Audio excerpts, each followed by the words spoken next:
Hey, welcome back! Aujourd'hui, ça me tentait d'y aller avec Tony Stark.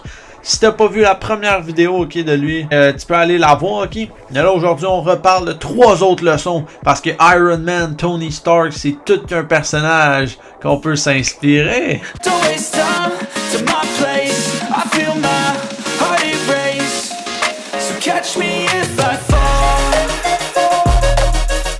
Leçon numéro 1 de Tony Stark. Pivoter. Ça se passe dans le film numéro 1, ok? Quand que Tony se fait capturer par des hosties de talibans, ok? Dans le désert, tabarouette, pis là, il se fait amener dans une grotte, pis là, il bâtit son armure, pis tout.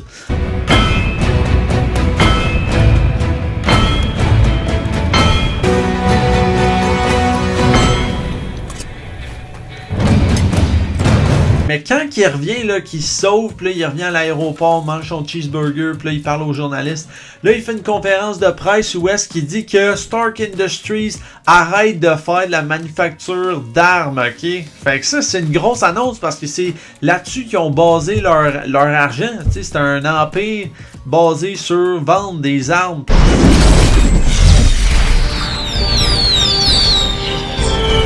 For your consideration, the Jericho.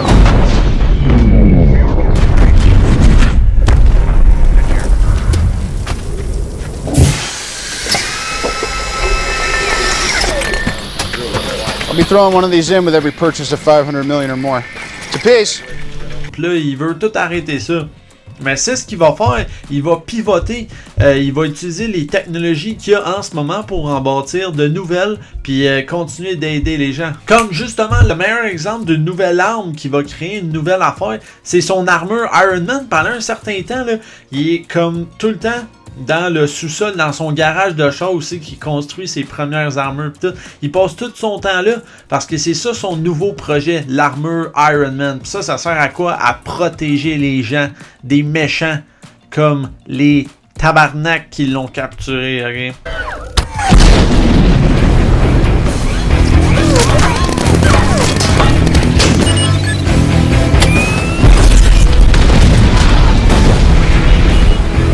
Fait que pivoter, c'est une bonne idée. Dans la vraie vie, là, faut faire ça aussi. Genre, quand tu vois que selon les tendances macroéconomiques, politiques, tu sais, le pestel, là, genre politique, économique, social, technologique, écologique, fucking légal, ok? Wouah! Je m'en rappelle, c'ti. Ben, ça, faut que tu checkes ça selon ce qu'il faut que tu fasses. Sinon, au niveau microéconomique aussi, genre tes concurrents proches, les gens au sein de ta compagnie, comment ça va. Fait que des fois, il faut savoir pivoter. Leçon numéro 2, avancer selon la vision. Tu sais, dans Age of Ultron, là, la fille Wanda, ok, elle fait genre un tour de magie à Tony, puis là, il y a une vision. Ben, tous les Avengers ils ont eu ça. Puis la vision de Tony, c'est il voit tous les Avengers morts. You could have saved us. Tué par les extraterrestres envoyés par Thanos, hein, tu sais, parce que depuis que Thanos il est arrivé, ben l'armée de Thanos est arrivée à New York, Tony, tu le vois dans Iron Man 3, il fait genre des cauchemars pis tout, pis c'est vraiment venu le traumatiser. Cette vision-là est vraiment venue accentuer ce sentiment-là qu'il avait, ce sentiment déplaisant-là. Puis là, il s'est dit, faut que je fasse quelque chose, faut que je crée. C'est là qu'il dit, je pense, I see a shield around the world. Tu sais, genre un bouclier qui protège le monde. I see a suit of armor around the world. Sounds like a cold world, Tony. I've seen colder. Fait que qu'est-ce qu'il fait? Il va créer une intelligence artificielle avec Hulk, Bruce Banner, puis ils vont essayer de créer ça pour comme but de protéger les humains contre la menace en haut.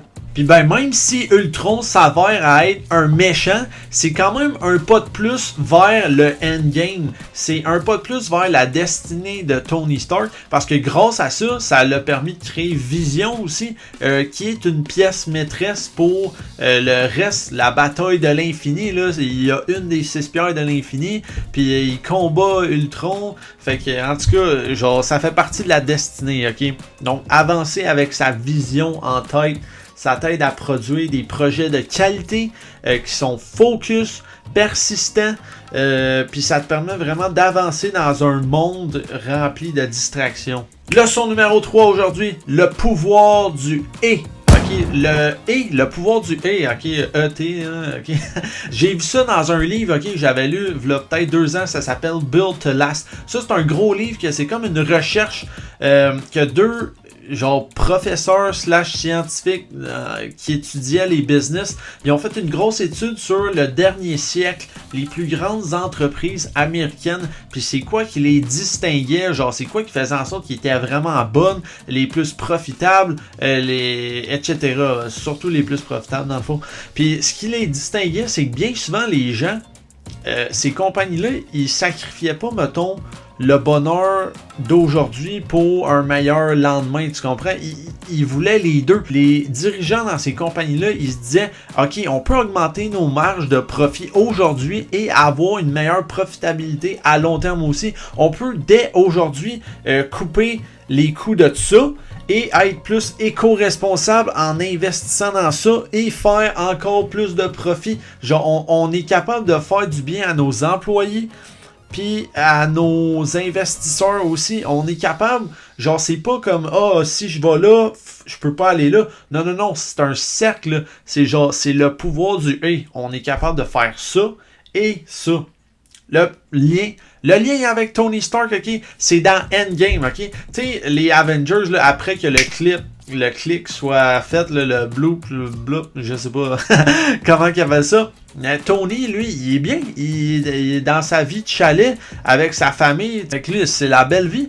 Sauf que là, le restant des Avengers qui restent, Steve Rogers, puis Natasha, puis Scott, ils arrivent, puis là, ils disent, hey, on aurait besoin de toi pour un projet, pour genre essayer de remonter dans le temps. Puis là, Tony, il refuse au début parce que genre, il a tout ce qu'il veut en ce moment. Puis s'il change le passé, ben peut-être que ce qu'il y a en ce moment, il l'aura plus. Fait qu'il hésite, mais là finalement il pense à Spider-Man, hein. Puis là il se dit, faut que je fasse ça, faut que je fasse ça. Fait que là il résout le problème du retour dans le temps. Il est capable de régler ça. Il a trouvé la solution. Puis là, comme qu'il va dire à Captain America, genre oui, ok, c'est important de sauver le monde puis l'univers, mais je veux absolument garder ce que j'ai en ce moment aussi. We got a shot at getting these stones, but I gotta tell you my priorities. Bring back what we lost, I hope, yes. Keep what I found, have to, at all costs. And maybe not die trying. Would be nice. Sounds like a deal. Donc tu vois, il veut sauver les gens et garder ceux qui ont en ce moment le pouvoir du hey! Même s'il est mort, ok, Tony, puis que c'est sacrifié pour les Avengers, pour l'univers tout entier, ok, ben c'est toute une leçon pareille. Le pouvoir du hey. Retenez ça.